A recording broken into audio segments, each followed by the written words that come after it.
Hi, everybody, and welcome back. For those that watched my first part of this, my daily feed, so this is unusual. 2 feeds, 1 day. I don't know what's come over me. Clearly, I don't have many clients today. Now, or I turned my phone off. I think I turned my phone off. So this particular is a follow-on. This particular feed is a follow-on from the one I just did about Andrew Bolt. If you haven't watched that one, please do. If you are watching anything, I do ask that you subscribe. And if you want to follow through on any of the things that I've got on my video feed and other stuff that I've collected over the last 6 months or so, please contact me at contact me through Tony at tonytonkin.com.au or have a look on my webpage and make a comment. That would be helpful. But in this particular conversation, I just want to talk about Peter Credlin, who's incredible, to say the least. And this is part of the Sky focus on the no vote for The Voice and highlighting in their bizarre and most unhelpful way, I think. In other words, they don't foster a conversation around indigenous issues.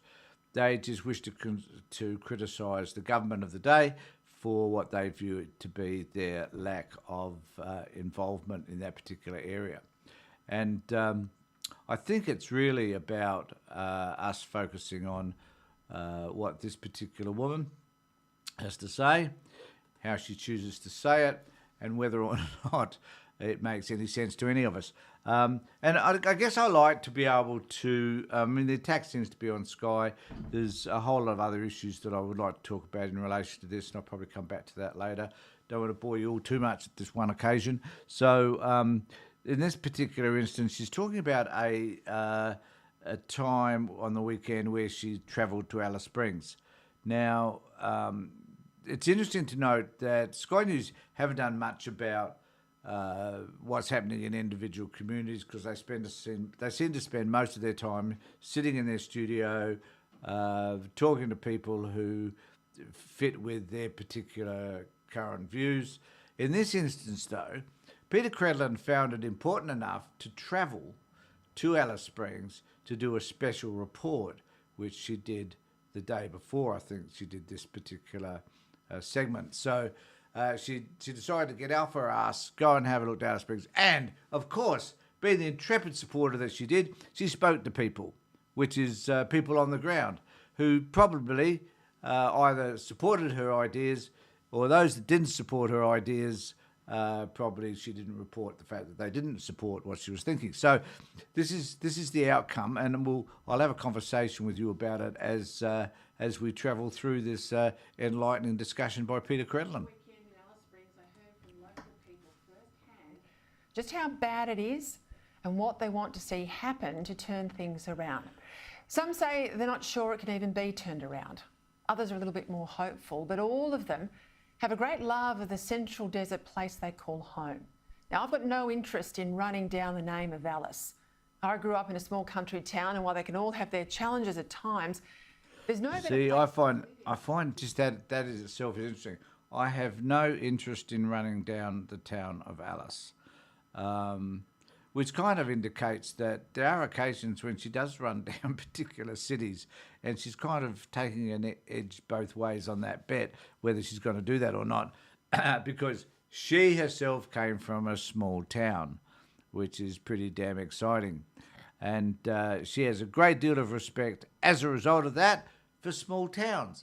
Alice Springs is a reasonable centre, I guess. Certainly a very popular tourist centre in Australia because of Uluru. But she herself, though, grew up in a small town, so that's her countering any views that you might have that she was having a go at Alice. Genuine community spirit.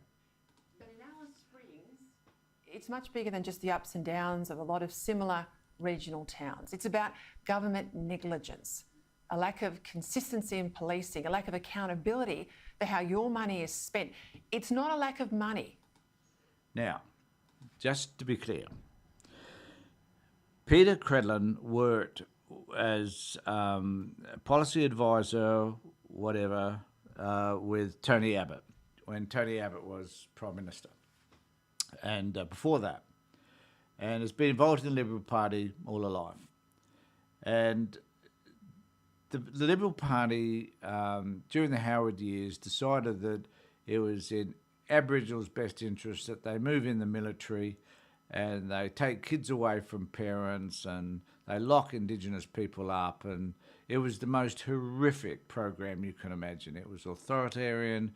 It was just unhelpful for Indigenous people. And Indigenous people to this day, I think, are suffering from that Howard policy. Credlin was part of all of that. Now, to sit back now and say that there's inaction around what's been happening for First Nations people is highly hypocritical, to say the least, because she herself was a party to all of this neglect over, the last 10, 15 years, whatever, how long ever she's been at it. She was there. So to point the finger at this particular point at the Albo government for any what they perceive as inaction from a government, from issues that have been around for decades, and which have been around basically forever, ever since the country was invaded, and then to be able to point the finger at a government that's been in power for 7 months is just ludicrous, to say the least. But that's what they do, because there's no way in the world they're going to take responsibility for anything that they did while they were in power, while the right wing was in power. They're not going to take responsibility for anything, so let's blame the current government, even though, Credlin, you're responsible for doing nothing. So don't criticise others. And then, I just wanted to know, what does she suggest? What suggestions does Credlin make about changing the system so that it will better facilitate the needs of Indigenous people in Alice Springs? Locals so worn down that many of them are questioning just how long they can stick around. Later tonight, you will hear from these good and decent locals who are pleading with government, federal and territory, to help them save their town. They've got a lot of the answers, only to date, no one's listening to them. Part of the reasons here is that while the government's been focused on a new constitutionally entrenched Indigenous voice to the Parliament, it hasn't been listening to the Indigenous voices in Alice. Now, I will question, and I haven't seen, now to be fair, I haven't seen this other video that she's talking about where they interview these decent people. But, I'd be interested to see how many of those decent people are Indigenous people that they're talking about, and whether it's just a wide view of what needs to be done in that town. Really, if you're going to have a discussion around any of this, you need to be talking to wholly Indigenous people about the solution to the problem, as opposed to inviting even white people in to have that conversation is inappropriate.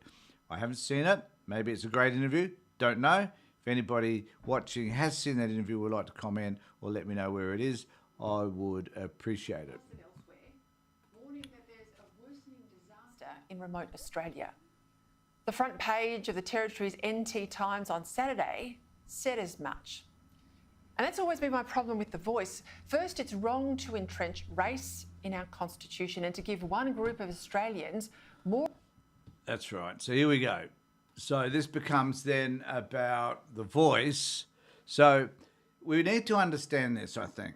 And I might let it go at this because I'm a bit tired of the story. But really, what the right wing want to do is make every racial issue, every issue which includes Aboriginal people, to be about them versus us. And that they want to highlight the issues that sit within Indigenous society, and then they want to blame whoever's in power. This time it's convenient because it happens to be the Labor government, and so they want to blame them for inaction. The interesting thing, though, is that they never, ever talk about the solutions to the problem, because they don't know themselves what those solutions are.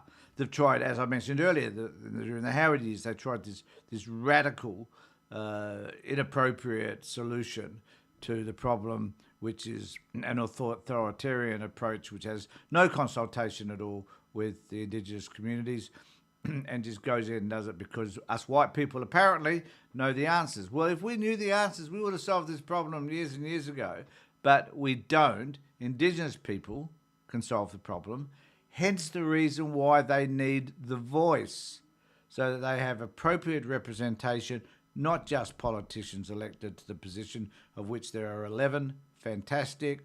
Need to celebrate that. But we need to have a more inclusive version. So we could argue that there are many flaws within our political system. And one of those flaws is that the people that get elected aren't necessarily the voice of the community. A lot of politicians move into areas to win seats. A lot of politicians don't have much to do with the community as such. They just happen to be the representative from the party that's like to win the seats at that particular given time. So it's not inclusive. I think the idea about the voice is that it intends to be and more inclusive. The other thing that disturbs me most about this conversation about the voice is that there's plenty of information to tell us what it is. I think I know what it is, and maybe there's some information I've missed. Maybe there's some things I should be considering. Maybe, and I'm happy to have those discussions. But at the moment, I think I've got a fair idea as to what it's about, and that it is about a fair representation of Indigenous views in relation to the policies that impact them. And I think that's important. It's not 11 people in Parliament who are usually the elite of the political system may not necessarily have the connections with certain communities that they need to have, and those communities need to make decisions that impact them. And I do note that Lydia Thorpe, I thought, was a council member in Alice Springs before she got elected to Parliament. And I'm wondering what she did. What she did for her Indigenous community when she was there. She was obviously a representative for them, but what did she do? How did she contribute to the well-being of Indigenous people? I'm only asking the question. I don't know. I'm not doing a Tucker Carlson where you just ask a whole lot of friggin' ridiculous questions that are expected to give a negative response. I'm just wondering what she did do that made a difference to Indigenous people while she was there. So that's all I'm going to say on this issue for the time being, except now that I've said that, I think I've just shot myself in the foot because there was an article, and I'll talk about this later. So there was this article in Crikey in relation to a 37-year-old Indigenous woman who died while in prison. I think I might talk about that at a different time. I just want to say, please subscribe to my channel so that you can be notified when there are further notifications. Let me know what you think. Put some comments down below. Would be absolutely fabulous. And just want to say at the end of the day, take care of yourself, look after yourself, and make sure above everything else that you and your family are safe.